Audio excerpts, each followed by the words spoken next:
Nigeria. This is Viewpoint, and tonight the headlines are not just headlines, they are thunderclaps. From Washington to Abuja, the world is holding its breath because for the first time in decades, an American president, Donald J. Trump, is reportedly ordering military preparations for a possible offensive invasion of Nigeria.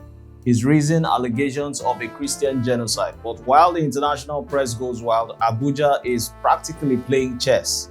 The presidency says Tinubu is already ahead of the orchestrated game unfolding in Trump's America, a game where faith, politics, and power are all sitting on the same explosive table. Yet not everyone is convinced, as US lawmaker warns Tinubu should listen to Trump before it's too late. And here at home, activist Omoyele Sowore fires back. Trump doesn't care about Nigerians, so who is actually right?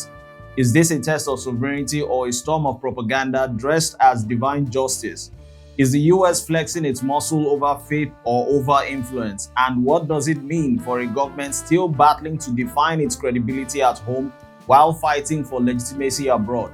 Tonight on Viewpoint, where we discover perspectives and embrace dialogue, we break it down fact by fact, claim by claim, and ask the question the world is whispering: is Nigeria standing on the edge of diplomacy or disaster?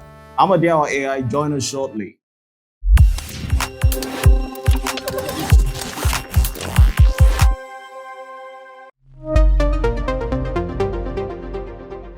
You're welcome back to the show. Now, the storm has a name, and it's Donald Trump. Because what started as a post on Truth Social, a particular social media platform, has become a diplomatic thunderclap, shaking the corridors of power from Washington to Abuja. Now, over the weekend on Saturday, from former US President Donald J. Trump said, and I quote, "I am hereby instructing our Department of War to prepare for possible action in Nigeria." His reason, what he calls a Christian genocide. Now, let's pause for a minute here. Let that sink in also likewise. An American leader openly threatening a sovereign African nation with invasion over religious violence. He describes it as ongoing genocide.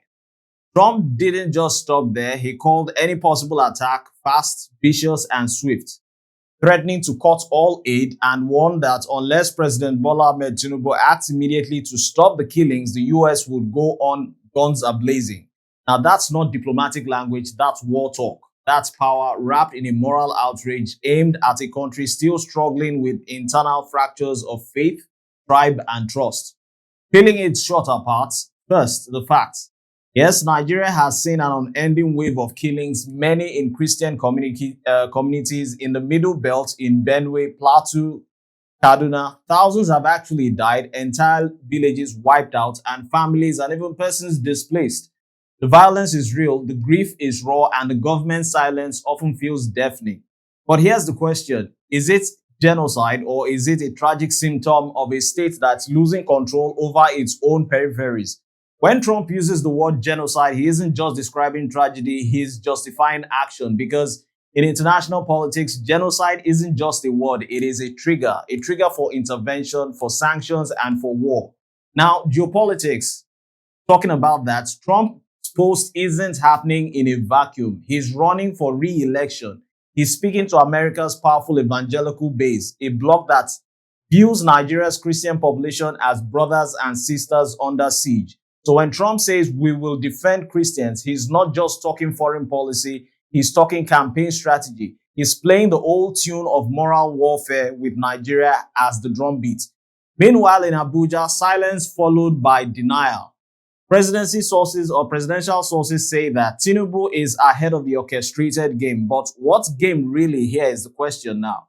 The game where global narratives are being written about us or not by us, where a tweet in Washington can send our currency trembling or our market's nervous system and our foreign ministry scrambling. Now, let's face it, Nigeria is being lectured by protecting Christians by a country that sells us weapons, that buys our oils, and lectures us on democratic institutions, while turning a blind eye to its own history of racial or religious violence. Now, that's not moral clarity here, that's moral convenience. Yes, our government must protect all citizens, Christians, Muslims, just to mention a few alike, everyone all-encompassing. But the idea that America can threaten to wipe out terrorists on Nigerian soil without our own consent, That's not protection. That is slap on our territorial integrity, our sovereignty. And yet, here's the uncomfortable truth. Trump is saying what many Nigerians already feel, that our leaders have failed to act decisively, that lives have been lost to complacency, and just has become optional. And when leadership leaves a vacuum, someone will actually fill it in, even from 5,000 miles away, Washington, down here to Nigeria. So what does this actually mean for Tinubu? He stands at a crossroad between silence and strategy, between defending national dignity and confronting domestic failure. If he dismisses Trump's words, he risks appearing tone deaf to the world. If he reacts too strongly, he risks igniting a diplomatic war Nigeria cannot definitely win. The balance is delicate and the world is actually watching. This isn't just a Trump story, it's a Nigerian story. A story of how a superpower sees Nigeria and how we as Nigerians see ourselves. A reminder that power respects performance, not pity, and that only Nigeria will actually solve its own security issues. Someone else will definitely not always claim the right to solve it for us. So tonight, let's be clear. Trump's threat is dangerous, but Nigeria's silence is far worsening.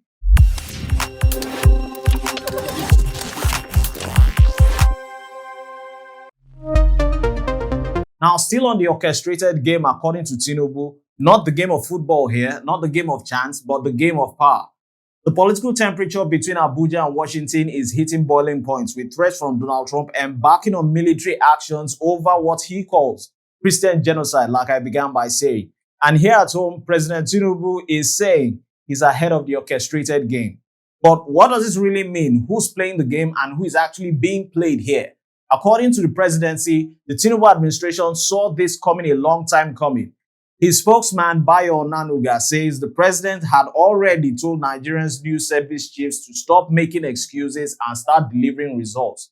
He quoted, and I say, "Security threats are constantly evolving. Of grave concern to our administration is the recent emergence of new armed groups. We must not allow these new threats to fester. Let us smash the new snakes right in the head. Nigerians expect results, not excuses." Now, those are not just words of a leader unaware. They are words of a man bracing for impact. But here's the catch. Tinubu's warning came before Trump's explosive threat. So when the presidency says the president is ahead of the orchestrated game, they are not just talking policy, they are talking strategy. Let's unpack the board. In America, Donald Trump, the self-proclaimed defender of the Christian faith values, declares Nigeria a country of particular concern. He orders the Department of War to prepare for a possible offensive strike, saying the U.S. might go guns a-blazing to protect Christians. Behind him, a chorus of lawmakers, Ted Cruz, Nancy Mace, Riley Monroe, all echoing one narrative, that Nigeria has become a killing field for Christians. At home, the Christian Association of Nigeria agrees. Yes, the killings are real. Yes, they are targeted. They even call for international intervention. But the question is intervention by whom, or of whose terms, or on whose terms? Because here's where the line blurs between faith and foreign policy. When Trump speaks of Christian genocide, he's not just expressing concern. He's mobilizing a narrative that wins him votes back at home. He stirs this evangelical base, painting himself as a warrior for persecuted Christians in Africa. But let's be clear, this isn't just compassion, it's political theater staged on a global scale. And Nigeria, as we speak, is that stage.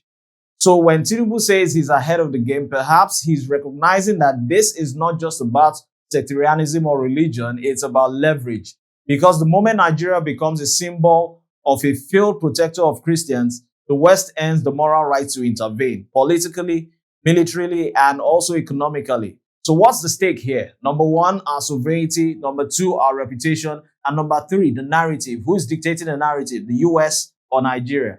If Tinubu fumbles on this, Nigeria becomes the next talking point in Trump's campaign rallies, a disgraced nation, or if we might fall back on what he said during the Buhari administration, a shithole. In need of America's salvation, but if Tinubu actually handles this right, he proves that Nigeria is capable of protecting its people without external help. Then he doesn't just defend his government, he defends Nigeria's dignity. And here's the political weight of it all.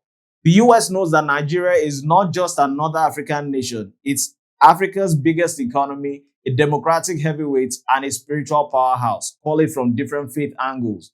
And whoever shapes the Nigerian story shapes the African direction. That's the game number one. That's the orchestration. And lastly, that's the board Tinubu says he's ahead of. But let's be honest, being ahead of the game means little if the real war, the one within our borders, continues. Bandits, headsmen, terrorists, and the so-called new snakes. They don't care about diplomacy or statements from statesmen, either from Washington or Nigeria. They care about chaos. Frankly speaking, being ahead of the game isn't just enough. There is need to finish the game with results, with security, and with truth. Because if the killings continue, no amount of rhetoric will shield Nigeria from the international backlash. And if the killings stop, no amount of propaganda can strip away our sovereignty. This moment right here is a test of Nigeria's leadership and America's integrity concurrently. It's a test of whether we, as a nation, can fix our own wounds before outsiders claim the right to heal them by force. Because in the orchestra of the world politics, Nigeria cannot afford to be a battleground instrument. We must write our own melody, conduct our own music, or we will forever dance to someone else's tune. This is Viewpoint, and the question tonight remains, is President Tinubu really ahead of the orchestrated game, or has the game only just begun? When we get back, we key into further issues concerning the global temperature of Nigeria's political landscape as it takes a different turn. On one hand, US lawmaker warns Tinubu he should actually listen to what Trump has to say before it becomes late. A statement sending ripple effects through the corridors of Aso Rock. And on the other hand, Omoyele Sowore fires back, saying bluntly, Trump doesn't care about Nigerians. So who's right? Is this a foreign warning or a foreign intrusion? We break it down, peeling off the layers and asking the hard questions that matter.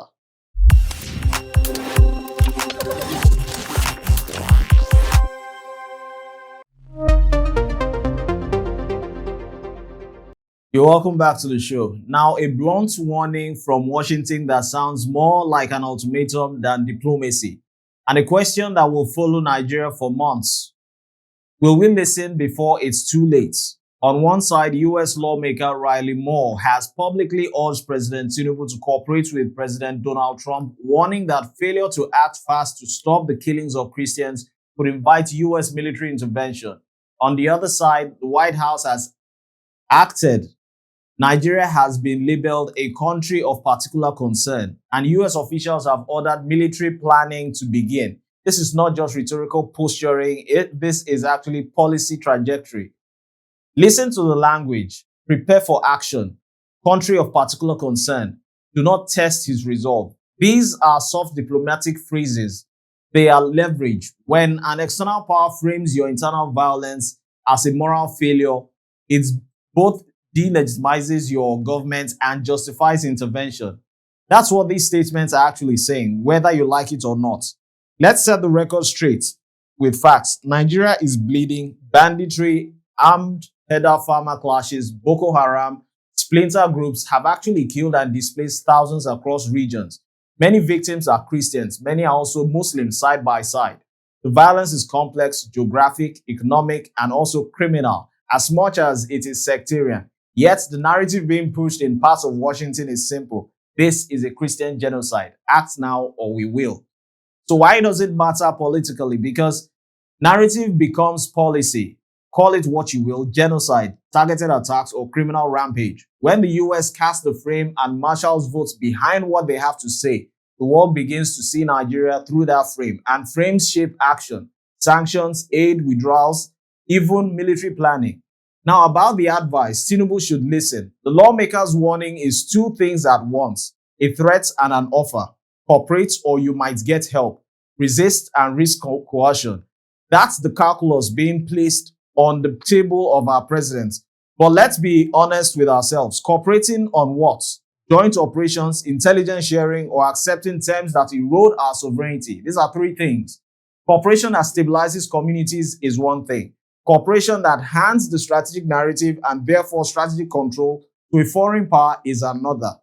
Being ahead of the game is not enough. Statements and speeches, no matter how fairy, will not stop killers on the ground. Results will arrest, successful operations, restored lifelines to affected communities. transparent investigations, and a credible plan that demonstrates Nigeria can protect its citizens, all citizens here, without being written off as incapable. Because if we fail, the international narrative fills the vacuum. And once that happens, sovereignty becomes negotiable. And for Trump, he's not speaking from a blank page. There's a political incentive, a base that demands action on religious persecution, a campaign that rewards toughness. Domestic audiences in the US will cheer moral clarity. International reality will even be much more messier. Now, the danger here is in twofold. One, that our security failures are framed as moral failures. Secondly, the foreign military solutions are posed as corrective when the root causes, governance, poverty, fragmentations remain untouched here in Nigeria locally. If Tinubu listens not to political noise, but to a clear, measurable strategy that protects Nigeria, then cooperation can be constructive. If he only listens to words and theater, then the risk is that our crisis becomes someone else's justification. And when foreign soldiers are on your soil because you failed at home, that is the moment when freedom becomes the price of neglect.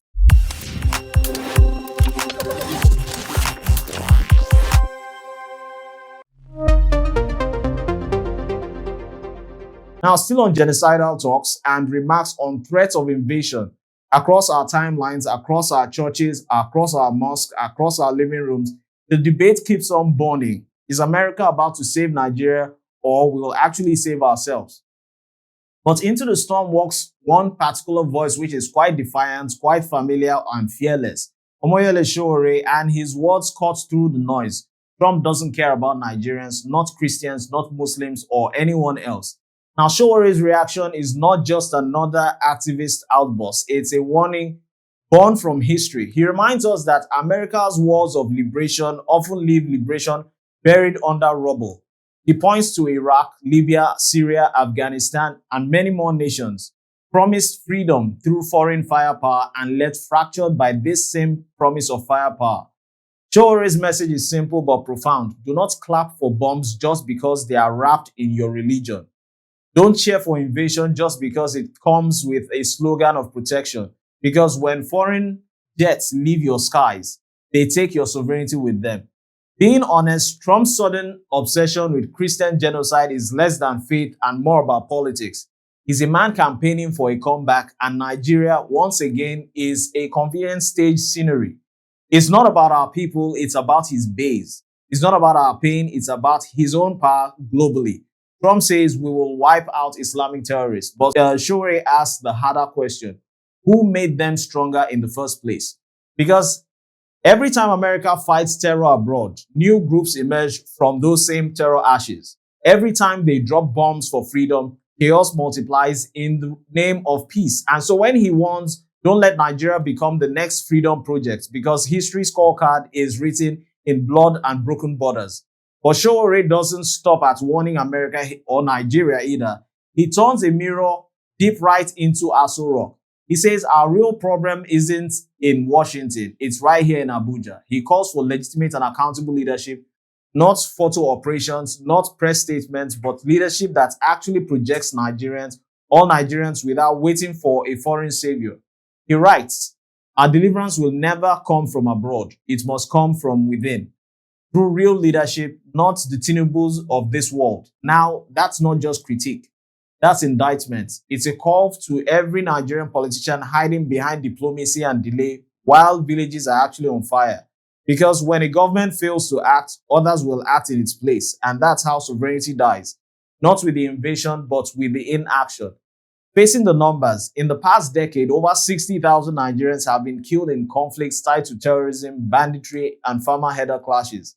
Tens of thousands have been displaced, billions lost in livelihood and infrastructure.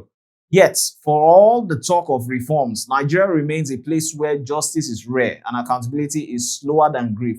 So when Trump talks about saving Christians, he's exploiting that vacuum. When Sowore says Trump doesn't care, he's exposing that hypocrisy. And when Nigerians listen to either side, we must remember that the fight for our safety is ours to win or lose. So let's be clear. Trump doesn't care about Nigerians, but will Nigeria care enough about Nigerians to fix itself? Because if we don't secure our people, others will claim the rights to do it, and they will never do it for free.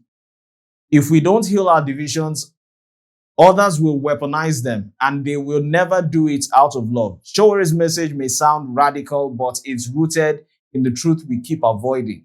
Our freedom will not arrive on foreign wings. It must arise within us through courage, public reforms, and also through leaders who protect, not perform.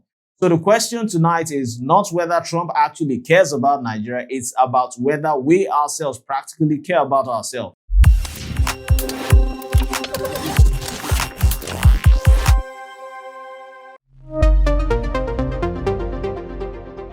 And so the stage is set from Washington to Abuja. The words are no longer whispers, they are warnings.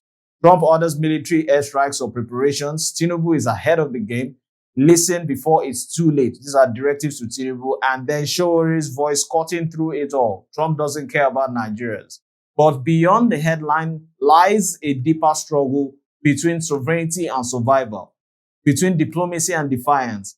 And we are witnessing the birth of a new global confrontation or just another theater in the politics of fear.